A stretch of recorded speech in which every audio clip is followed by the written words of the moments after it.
Part 1. The Science Community.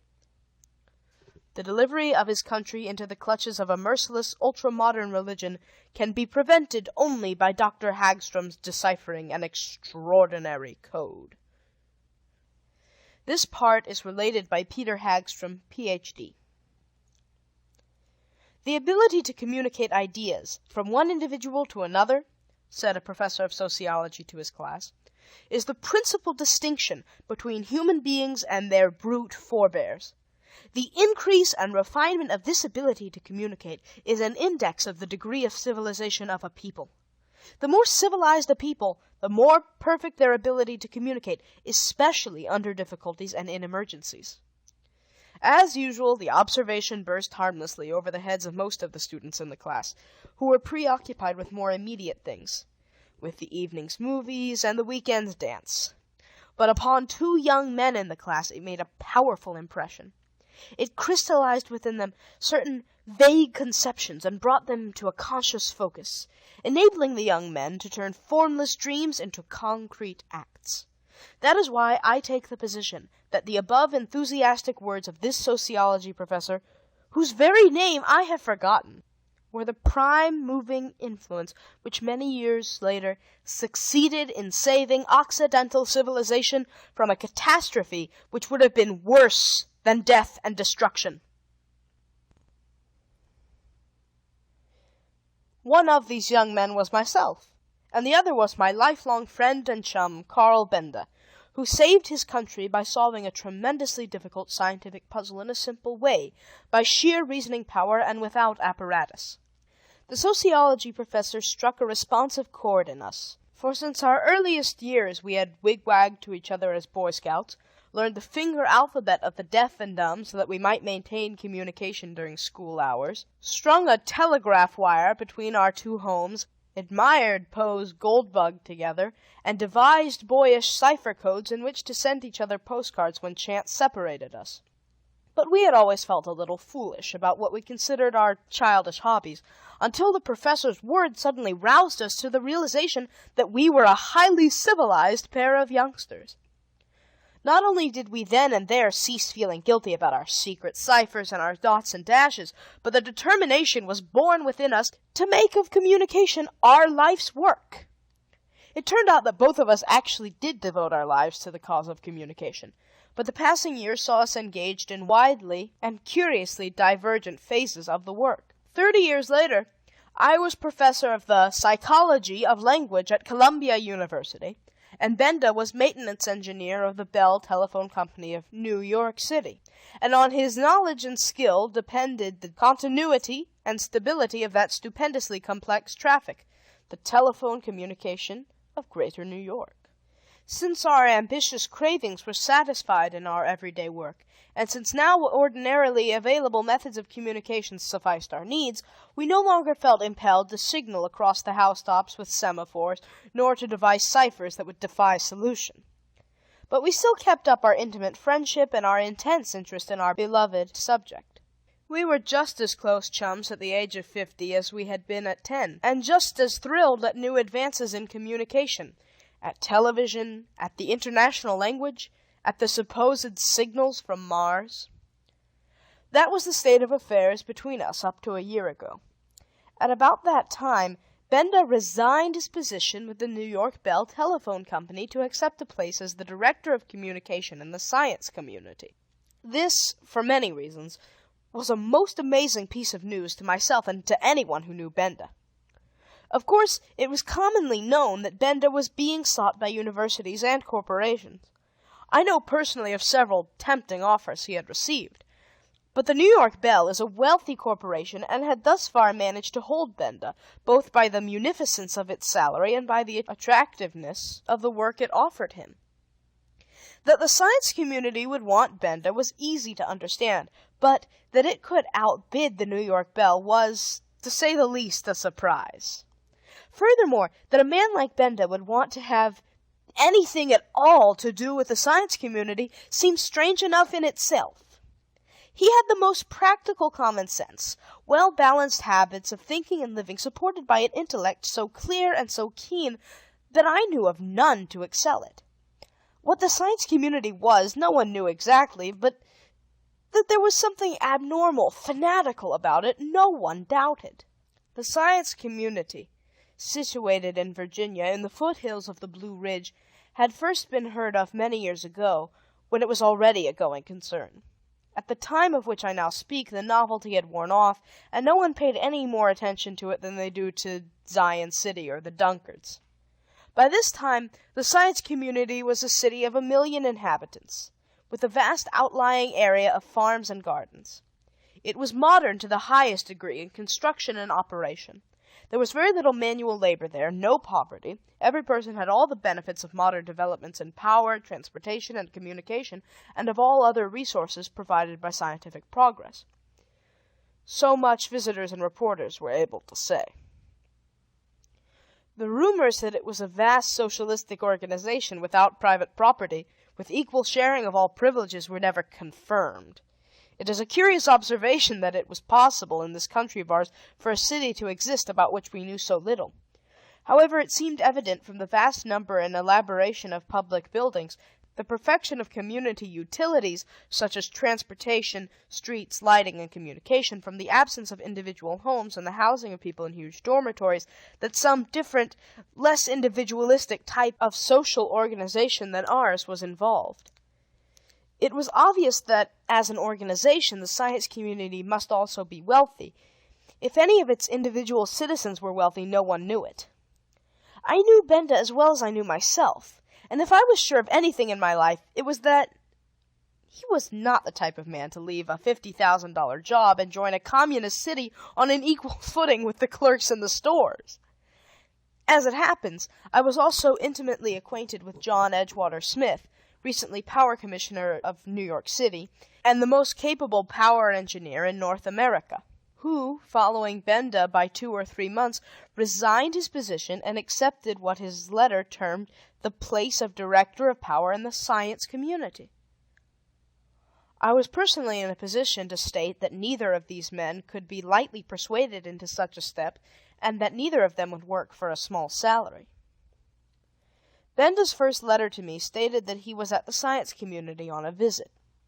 He had heard of the place, and while at Washington on business, had taken advantage of the opportunity to drive out and see it. Fascinated by the equipment he saw there, he had decided to stay a few days and study it. The next letter announced his acceptance of the position. I would give a month's salary to get a look at those letters now, but I neglected to preserve them. I should like to see them because I am curious as to whether they exhibit the characteristics of the subsequent letters, some of which I now have.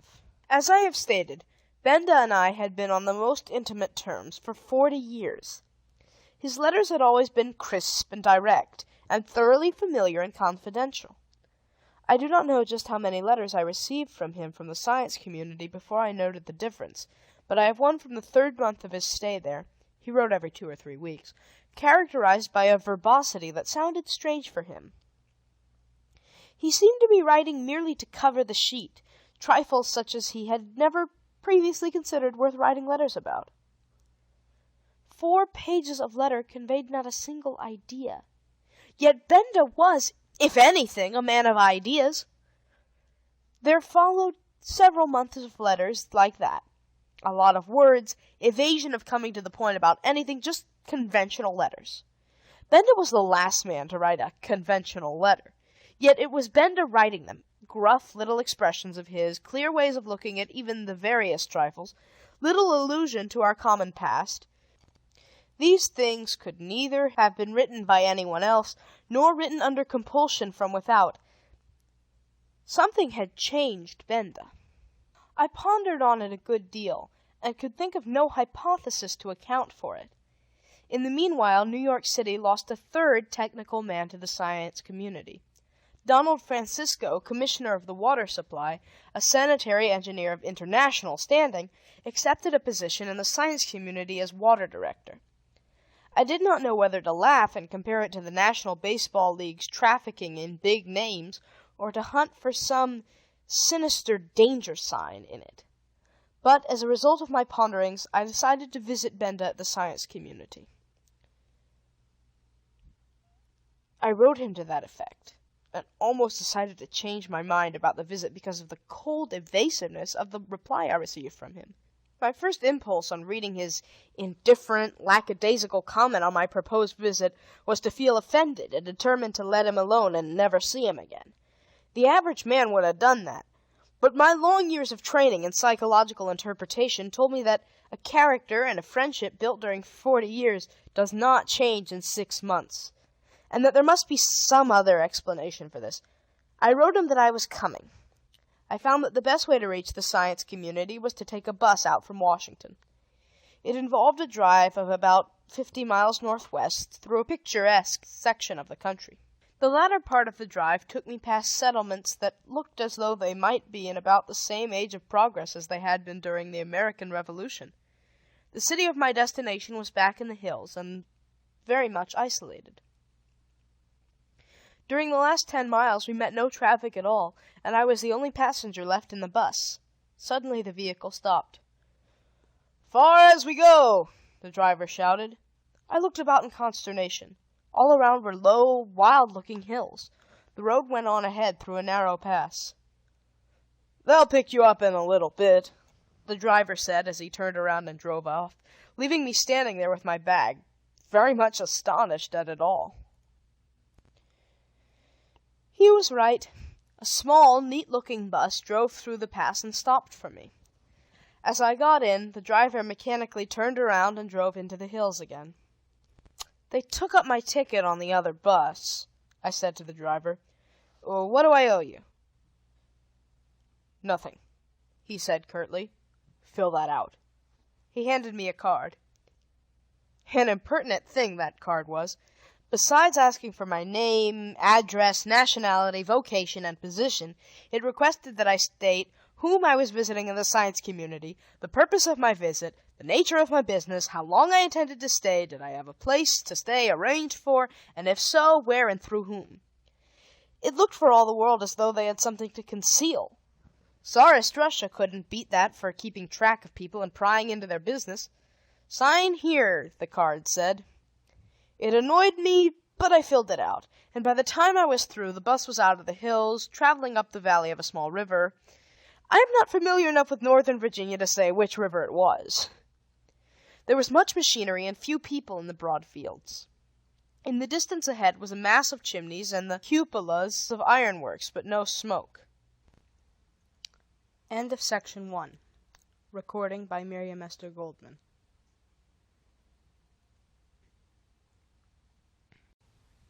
Part 2. The New Religion. This part is interpolated by the author into Dr. Hagstrom's narrative. Every great religion has as its psychological reason for existence the mission of compensating for some crying, unsatisfied human need. Christianity spread and grew among people who were, at the time, persecuted subjects or slaves of Rome, and it flourished through the Middle Ages at a time when life held for the individual chiefly pain, uncertainty, and bereavement. Christianity kept the common man consoled and mentally balanced by minimizing the importance of life on earth and offering compensation afterwards and elsewhere. A feeble nation of idle dreamers, torn by a chaos of intertribal feuds within, menaced by powerful, conquest-lusting nations from without, Arabia was enabled by Islam, the religion of her prophet Muhammad, to unite all her sons into an intense loyalty to one cause, and to turn her dream stuff into reality by carrying her national pride and honor beyond her boundaries and spreading it over half the known world. The ancient Greeks, in despair over the frailties of human emotion and the unbecomingness of worldly conduct, which their brilliant minds enabled them to recognize clearly, but which they found themselves powerless to subdue, endowed the gods whom they worshipped with all of their own passions and weaknesses, and thus the foolish behavior of the gods consoled them for their own obvious shortcomings. So it goes throughout all of the world's religions. In the middle of the 20th century, there were in the civilized world millions of people in whose lives Christianity had ceased to play any part. Yet psychically, remember, psyche means soul, they were just as sick and unbalanced, just as much in need of some compensation as were the subjects of the early Roman Empire or the Arabs in the Middle Ages. They were forced to work at the strained and monotonous pace of machines. They were the slaves, body and soul of machines. They lived with machines and lived like machines. They were expected to be machines. A mechanized mode of life set a relentless pace for them, while, just as in all the past ages, life and love, the breezes and the blue sky called to them, but they could not respond. They had to drive machines so that machines could serve them.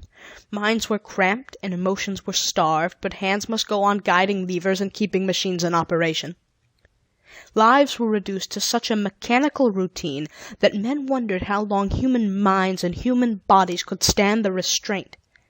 There is a good deal in the writings of the times to show that life was becoming almost unbearable for 3/4 of humanity. It is only natural, therefore, that Rohan, the prophet of the new religion, found followers more rapidly than he could organize them. About 10 years before the visit of Dr. Hagstrom to his friend Benda, Rohan and his new religion had been much in the newspapers. Rohan was a Slovak, apparently well educated in Europe. When he first attracted attention to himself, he was a foreman in a steel plant at Birmingham, Alabama. He was popular as an orator, and drew unheard-of crowds to his lectures. He preached of science as a god, an all-pervading, inexorably systematic being, the true center and motive power of the universe, a being who saw men and pitied them because they could not help committing inaccuracies. The science god was helping man become more perfect. Even now, men were much more accurate and systematic than they had been 100 years ago. Men's lives were ordered and rhythmic like natural laws, not like the chaotic emotions of beasts and savages. Somehow, he soon dropped out of the attention of the great mass of the public. Of course he did so intentionally when his ideas began to crystallize and his plans for his future organization began to form. At first he had a sort of church in Birmingham called the Church of the Scientific God. There never was anything cheap nor blatant about him. When he moved his church from Birmingham to the Lovett Branch Valley in northern Virginia, he was hardly noticed. But with him went 7,000 people to form the nucleus of the science community. Since then, some feature writer for a metropolitan Sunday paper has occasionally written up the science community, both from its physical and its human aspects. From these reports, the outstanding bit of evidence is that Rohan believes intensely in his own religion, and that his followers are all loyal worshippers of the science god. They conceive the earth to be a workshop, in which men serve science, their god, serving a sort of apprenticeship, during which he perfects them to the state of ideal machines. To be a perfect machine, always accurate, with no distracting emotions, no getting off the track, that was the ideal which the great god science required of his worshippers. To be a perfect machine, or a perfect cog in a machine, to get rid of all individuality, all disturbing sentiment, that was their idea of supreme happiness. Despite the obvious narrowness it involved, there was something sublime in the conception of this religion. It certainly had nothing in common with the Christian science that was in vogue during the early years of the 20th century. It towered with a noble grandeur above that feeble little sham. The science community was organized like a machine, and all men played their parts. In government, in labor, in administration and production, like perfect cogs and accurate wheels, and the machine functioned perfectly. The devotees were described as fanatical, but happy. They certainly were well-trained and efficient. The science community grew. In 10 years it had 1 million people, and was a worldwide wonder of civic planning and organization. It contained so many astonishing developments in mechanical service to human welfare and comfort that it was considered as a sort of model of the future city. The common man there was provided with science-produced luxuries in his daily life that were in the rest of the world the privilege of the wealthy few, but he used his increased energy and leisure in serving the more devotedly, his god, science, who had made machines.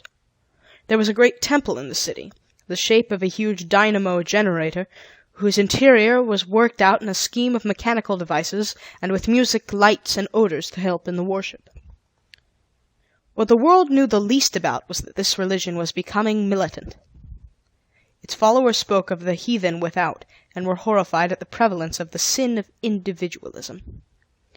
They were inspired with the mission that the message of God's scientific perfection must be carried to the whole world. But knowing that vested interests, governments, invested capital, and established religions would oppose them and render any real progress impossible, they waited. They studied the question, looking for some opportunity to spread the gospel of their beliefs, prepared to do so by force, finding their justification in their belief that millions of sufferers needed the comforts that their religion had given them. Meanwhile, their numbers grew. Rohan was chief engineer, which position was equal in honor and dignity to that of prophet or high priest.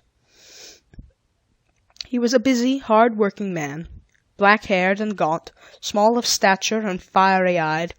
He looked rather like an overworked department store manager rather than like a prophet. He was finding his hands more full every day, both because of the extraordinary fertility of his own plans and ideas, and because the science community was growing so rapidly. Among this heterogeneous mass of proselyte strangers that poured into the city and was efficiently absorbed into the machine, it was difficult to find executives, leaders, men to put in charge of big things, and he needed constantly more and more of such men. That was why Rohan went to Benda, and subsequently to others like Benda. Rohan had a deep knowledge of human nature. He did not approach Benda with the offer of a magnanimous salary, but came into Benda's office asking for a consultation on some of the puzzling communication problems of the science community. Benda became interested, and on his own initiative offered to visit the science community, saying that he had to be in Washington anyway in a few days. When he saw what the conditions were in the science community, he became fascinated by its advantages over New York. A new system to plan from the ground up, no obsolete installation to wrestle with, an absolutely free hand for the engineer in charge, no politics to play, no concessions to antiquated city construction, nor to feeble-minded city administration, just a dream of an opportunity. He almost asked for the job himself, but Rohan was tactful enough to offer it, and the salary, though princely, was hardly given a thought. For many weeks, Benda was absorbed in his job, to the exclusion of all else. He sent his money to his New York bank, and had his family move in and live with him. He was happy in his communication problems. "Give me a problem in communication and you make me happy," he wrote to Hagstrom in one of his early letters. He had completed a certain division of his work on the science community's communication system, and it occurred to him that a few days' relaxation would do him good. A run up to New York would be just the thing. To his amazement, he was not permitted to board the outbound bus. "You'll need orders from the chief engineer's office," the driver said. Benda went to Rohan. "Am I a prisoner?" he demanded with his characteristic directness. "An embarrassing situation," the suave Rohan admitted, very calmly and at his ease. "You see, I'm nothing like a dictator here. I have no arbitrary power. Everything runs by a system, and you're a sort of exception. No one knows exactly how to classify you, neither do I. But I can't break a rule. That is sin." "What rule? I only want to go to New York." "Only those of the faith who have reached the 3rd degree can come and go. No one can get that in less than 3 years. "Then you got me in here by fraud?" Benda asked bluntly. Rohan sidestepped gracefully. "You know our innermost secrets now," he explained. "Do you suppose there is any hope of your embracing the faith?" Benda whirled on his heel and walked out. "I'll think about it," he said, his voice snapping with sarcasm. Benda went back to his work in order to get his mind off the matter. He was a well-balanced man if he was anything, and he knew that nothing could be accomplished by rash words or incautious moves against Rohan and his organization. And on that day he met John Edgewater Smith. "You here?" Benda gasped. He lost his equilibrium for a moment in consternation at the sight of his fellow engineer. Smith was too elated to notice Benda's mood. "I've been here a week. This is certainly an ideal opportunity in my line of work. Even in heaven I never expected to find such a chance." By this time, Benda had regained control of himself. He decided to say nothing to Smith for the time being. They did not meet again for several weeks. In the meantime, Benda discovered that his mail was being censored. At first he did not know that his letters, always typewritten, were copied and objectionable matter omitted, and his signature reproduced by the photo engraving process separately each time. But before long, several letters came back to him rubber-stamped, "Not passable, please revise." It took Benda 2 days to cool down and rewrite the first letter, but outwardly no one would have ever known that there was anything amiss with him. However, he took to leaving his work for an hour or two a day and walking in the park to think out the matter. He didn't like it. This was about the time that it began to be a real issue as to who was the bigger man of the two, Rohan or Benda, but no signs of the issue appeared externally for many months. John Edgewater Smith realized sooner than Benda that he couldn't get out, because, not sticking to work so closely, he had made the attempt sooner. He looked very much worried when Benda next saw him. "What's this? Do you know about it?" he shouted as soon as he had come within hearing distance of Benda. "What's the difference?" Benda replied casually. "Aren't you satisfied?" Smith's face went blank. Benda came close to him, linked arms, and led him to a broad, vacant lawn in the park. "Listen," he said softly in Smith's ear. "Don't you suppose these people who lock us in and censor our mail aren't smart enough to spy on what we say to each other? Our only hope," Benda continued, "is to learn all we can of what is going on here. Keep your eyes and ears open and meet me here in a week. And now come on, we've been whispering here long enough." Oddly enough, the first clue to the puzzle they were trying to solve was supplied by Francisco, New York's former water commissioner. Why were they being kept prisoners in the city? There must be more reason for holding them there than the fear that information would be carried out, for none of the 3 engineers knew anything about the science community that could be of any possible consequence to outsiders. They had all stuck rigidly to their own jobs.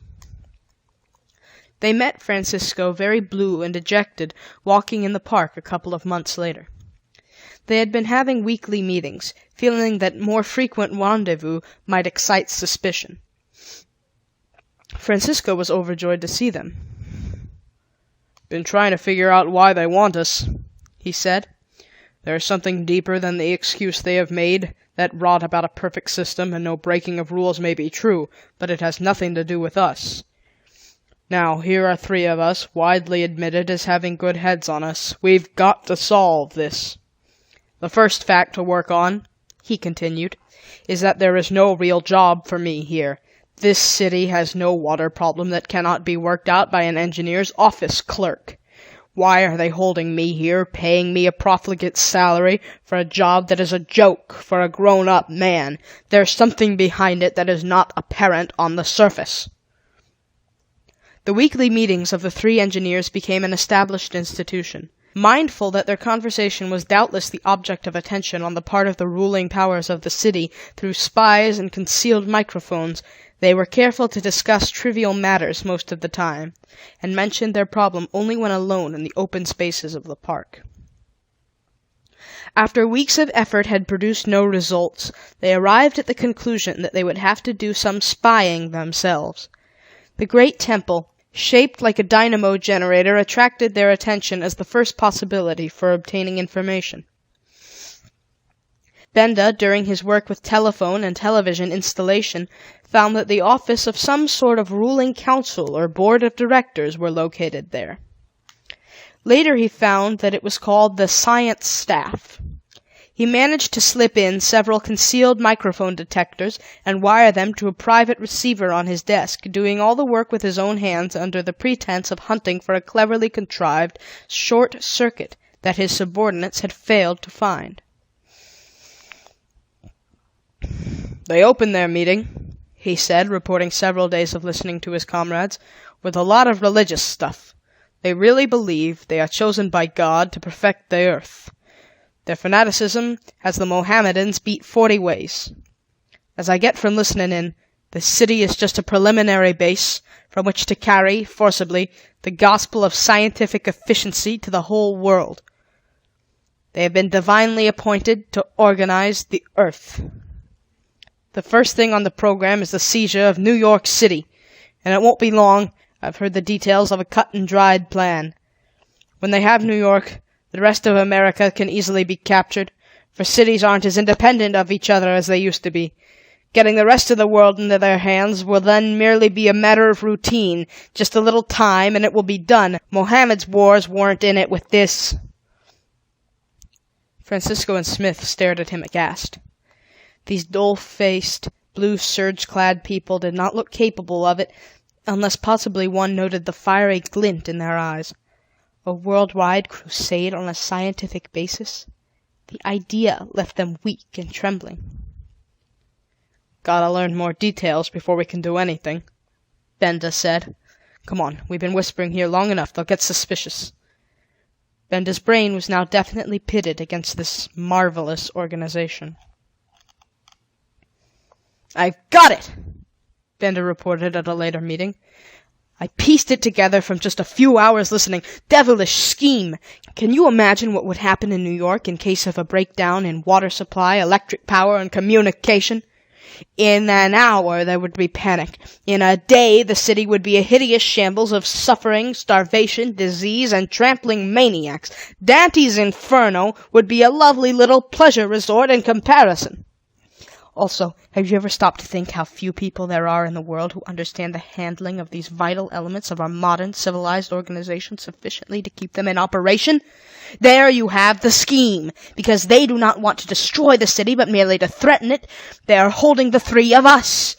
A little skillful management will eliminate all other possible men who could operate the city's machinery except ourselves. We three will be placed in charge. A threat, perhaps a demonstration in some limited section of what horrors are possible. The city is at their mercy and promptly surrenders." An alternative plan was discussed.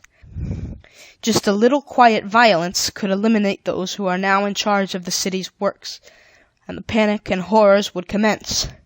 But within an hour of the city's capitulation, the three of us could have things running smoothly again. And there would be no New York. Its place would be Science Community number 2.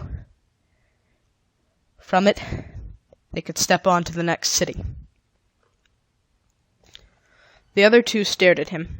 There was only one comment. "They seem to be sure that they could depend on us," Smith said. "They may be correct," Benda replied. "Would you stand by and see people perish if a turn of your hand could save them? You would, for the moment, forget the issue between the old order and the new religion?" They separated, horrified by the ghastly simplicity of the plan. Just following this, Benda received the telegram announcing the prospective visit of his lifelong friend, Dr. Hagstrom. He took it at once to Rohan. "Will my friend be permitted to depart again if he once gets in here?" he demanded with his customary directness. "It depends on you," Rohan replied blandly. "We want your friend to see our community, and to go away and carry with him the nicest possible reports and descriptions of it to the world. I wonder, do I make myself clear?" "That means I gotta feed him taffy while he's here?" Benda asked gruffly. "You choose to put it indelicately. He is to see and hear only such things about the science community as well please the world and impress it favorably. I am sure you will understand that under no other circumstances will he be permitted to leave here." Benda turned around abruptly and walked out without a word. "Just a moment," Rohan called after him. "I am sure you appreciate the fact that every precaution will be taken to hear the last word that you say to him during his stay here. You are watched only perfunctorily now. While he is here, you will be kept track of carefully, and there will be 3 methods of checking everything you do or say. I am sure you do not underestimate our caution in this matter." Benda spent the days intervening between then and the arrival of his friend Hagstrom closed up in his office in intense study. He figured things on pieces of paper, committed them to memory, and scrupulously burned the paper. Then he wandered about the park and plucked at leaves and twigs. End of section 2. Recording by Miriam Esther Goldman.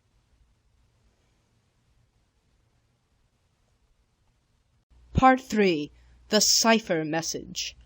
Related by Peter Hagstrom, Ph.D. Benda conducted me personally to a room very much like an ordinary hotel room. He was glad to see me. I could tell that from his grip of welcome, from his pleased face, from the warmth in his voice, from the eager way in which he hovered around me. I sat down on a bed and he on a chair. "Now, tell me all about it," I said. The room was very still, and in its privacy, following Benda's demonstrative welcome, I expected some confidential revelations. Therefore, I was astonished. "There isn't much to tell," he said gaily. "My work is congenial, fascinating, and there's enough of it to keep me out of mischief. The pay is good, and the life pleasant and easy." I didn't know what to say for a moment. I had come there with my mind made up that there was something suspicious afoot, but he seemed thoroughly happy and satisfied. "I'll admit I treated you a little shabbily in this matter of letters," he continued. "I suppose it is because I've had a lot of new and interesting problems on my mind, and it's been hard to get my mind down to writing letters. But I've got a good start on my job, and I'll promise to reform." I was at a loss to pursue that subject any further. "Have you seen Smith and Francisco?" I asked. He nodded. "How do they like it?" "Both are enthusiastic about the wonderful opportunities in their respective fields. It's a fact, no engineer has ever before had such resources to work with, on such a vast scale and with such a free hand. We're laying the framework for a city of tens of millions, all thoroughly systematized and efficient. There's no city in the world like it. It's an engineer's dream of utopia." I was almost convinced. There was only the tiniest of lurking suspicions that all was not well, but it was not powerful enough to stimulate me to say anything. But I did determine to keep my eyes open. I might as well admit in advance that from that moment to the time when I left the science community 4 days later, I saw nothing to confirm my suspicions. I met Smith and Francisco at dinner, and the 4 of us occupied a table to ourselves in a vast dining hall, and no one paid for the meal nor for subsequent ones. They also seemed content, and talked enthusiastically of their work. I was shown over the city, through its neat, efficient streets, through its comfortable dormitories, each housing hundreds of families as luxuriously as any modern hotel, through its marvelous factories where production had passed the stage of labor and had assumed the condition of a devoted act of worship. These factory workers were not toiling, they were worshipping their God, of whom each machine was a part. Touching their machine was touching their God. This machinery, while involving no new principles, was developed and coordinated to a degree that exceeded anything I had ever seen anywhere else.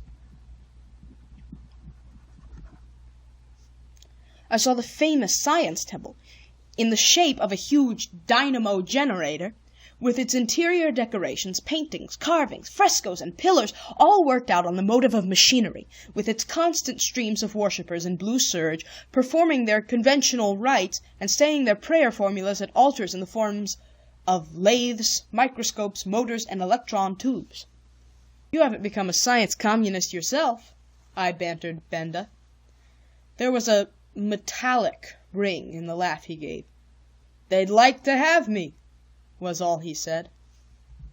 I was rather surprised at the emptiness of the large and well-kept park to which Benda took me. It was beautifully landscaped, but only a few scattering people were there, lost in its vast reaches. "These people seem to have no need of recreation," Benda said. "They do not come here much, but I confess that I need air and relaxation, if only for short snatches. I've been too busy to get away for long at a time, but this park has helped me keep my balance.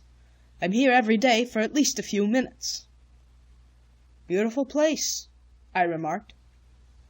"A lot of strange trees and plants I never saw before." "Oh, mostly tropical forms, common enough in their own habitats. They have steam pipes under the ground to grow them. I've been trying to learn something about them. Fancy me studying natural history! I've never cared for it, but here, where there is no such thing as recreation, I have become intensely interested in it as a hobby. I find it very much of a rest to study these plants and bugs." "Why don't you run up to New York for a few days?" "Oh, the time will come for that. In the meanwhile, I've got an idea all of a sudden. Speaking of New York, will you do me a little service, even though you might think it silly?"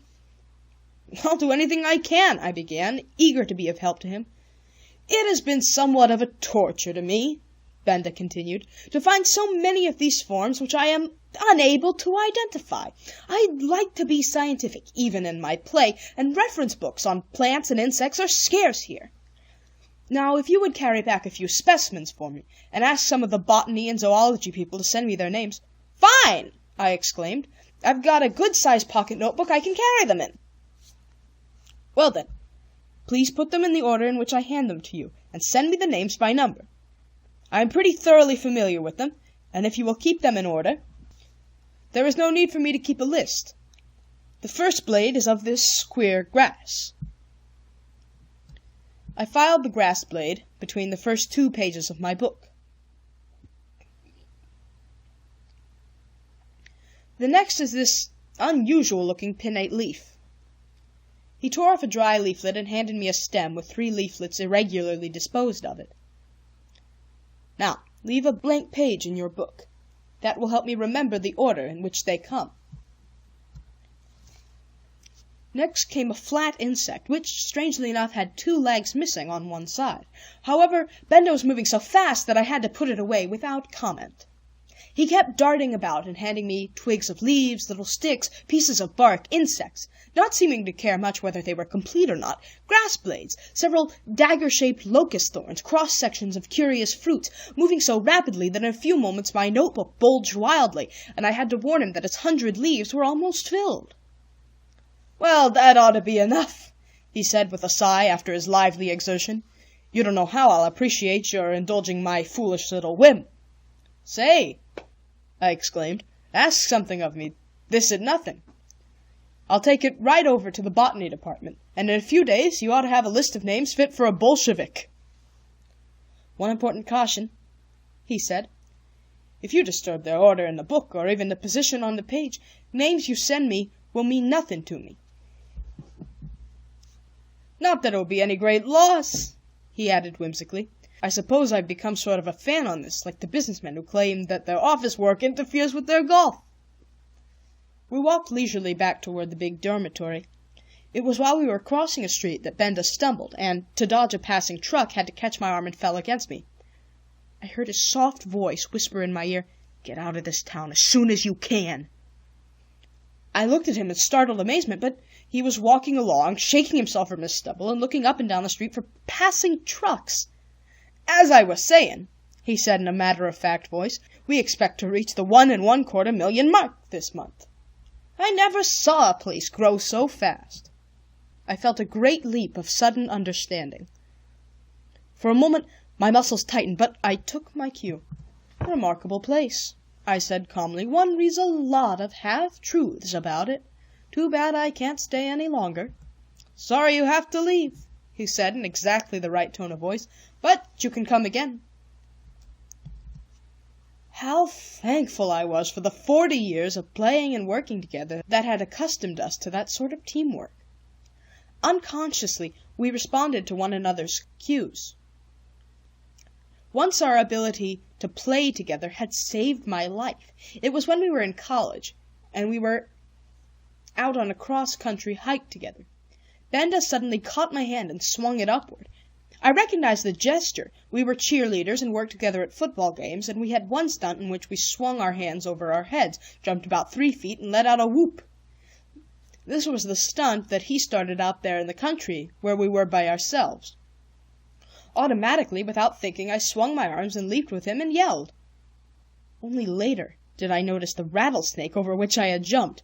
I had not seen that I was about to walk right into it, and he had noticed it too late to explain. A flash of genius suggested the cheering stunt to him. "Communication is a science," he had said, and that was all the comment there was on the incident.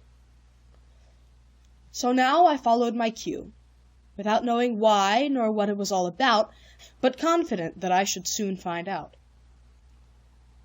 By noon, I was on the bus, on my way through the pass to meet the vehicle from Washington. As the bus swung along, a number of things kept jumbling through my mind. Benda's effusive glee at seeing me, and his sudden turning and bundling me off in a nervous hurry without a word of explanation. His lined and worried face, and yet his insistence on the joys of his work in the science community.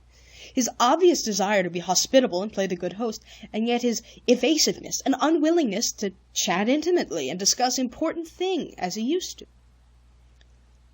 Finally, that notebook full of odd specimens bulging in my pocket, and the memory of his words as he shook hands with me when I was stepping into the bus. "Long live the science of communication," he had said. Otherwise he was rather glum and silent. I took out the book of specimens and looked at it. His caution not to disturb the order and position of things rang in my ears. The science of communication. 2 and 2 were beginning to make 4 in my mind. All the way on the train from Washington to New York, I could hardly keep my hands off the book. I had definitely abandoned the idea of hunting up botanists and zoologists at Columbia. Benda was not interested in the names of these things. That book meant something else, some message, the science of communication. That suddenly explained all the contradictions in his behavior. He was being closely watched. Any attempt to tell me the things he wanted to say would be promptly recognized. He had succeeded brilliantly in getting a message to me. Now my part was to read it. I felt a sudden sinking within me. That book, full of leaves, bugs, and sticks? How could I make anything out of it? There's a Secret Service, I thought. They are skilled in reading hidden messages. It must be an important one, worthy of the efforts of the Secret Service, or he would not have been at such pains to get it to me. But no, the Secret Service is skilled at reading hidden messages, but not as skilled as I am in reading my friend's mind. Knowing Benda, his clear intellect, his logical methods, will be of more service in solving this than all the experts of the Secret Service. I barely stopped to eat dinner when I reached home. I hurried to the laboratory building and laid out the specimens on white sheets of paper, meticulously preserving order, position, and spacing. To be on the safe side, I had them photographed, asking the photographer to vary the scale of his pictures so that all of the final figures would be approximately the same size. Plate 1 shows what I had.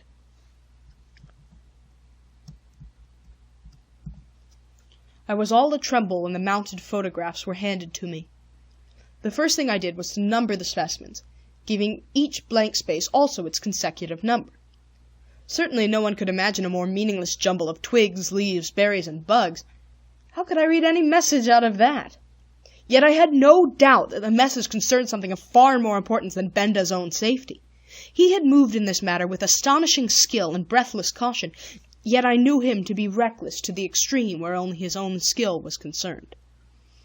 I couldn't even imagine his going to this elaborate risk merely on account of Smith and Francisco. Something bigger must be involved.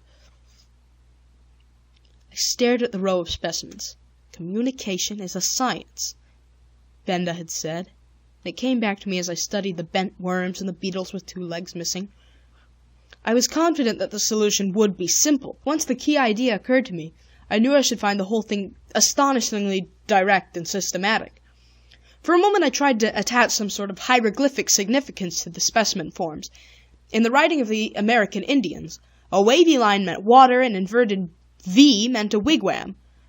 But I discarded that idea in a moment. Benda's mind did not work along the paths of symbolism.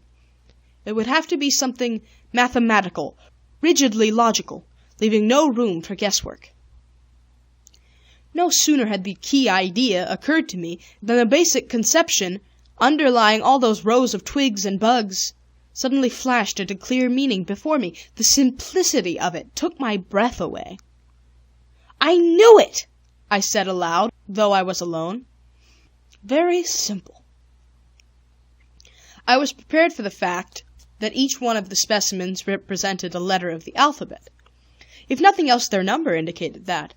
Now I could see so clearly that the photograph shouted at me that each specimen consisted of an upright stem, and from this middle stem projected sidearms to the right and to the left, and in various vertical locations on each side.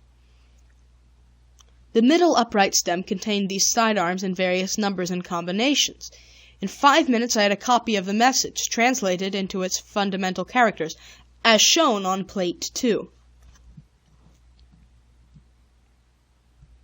The first grass blade was the simple, upright stem. The second, 3 leaflets on their stems, represented the upright portion with 2 arms to the left at the top and middle, and 1 arm to the right at the top, and so on.